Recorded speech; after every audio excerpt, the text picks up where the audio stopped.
رسول اللہ صلی اللہ علیہ وآلہ وسلم پر وحی کی ابتدا کیسے ہوئی؟ حضرت علقمہ بن وقاص لیثی رضی اللہ تعالی عنہ بیان کرتے ہیں کہ میں نے مسجد نبوی میں منبر رسول صلی اللہ علیہ وآلہ وسلم پر حضرت عمر بن خطاب رضی اللہ تعالی عنہ کی زبان سے سنا ہے۔ آپ فرما رہے تھے کہ میں نے جناب رسول اللہ صلی اللہ علیہ وآلہ وسلم سے سنا،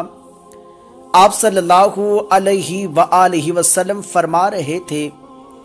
کہ تمام اعمال کا دار و مدار نیت پر ہے، اور ہر عمل کا نتیجہ ہر انسان کو اس کی نیت کے مطابق ہی ملے گا۔ پس جس کی ہجرت ترک وطن یعنی دولت دنیا حاصل کرنے کے لیے ہو یا کسی عورت سے شادی کی غرض سے ہو، پس اس کی ہجرت ان ہی چیزوں کے لیے ہوگی جن کے حاصل کرنے کی نیت سے اس نے ہجرت کی ہے۔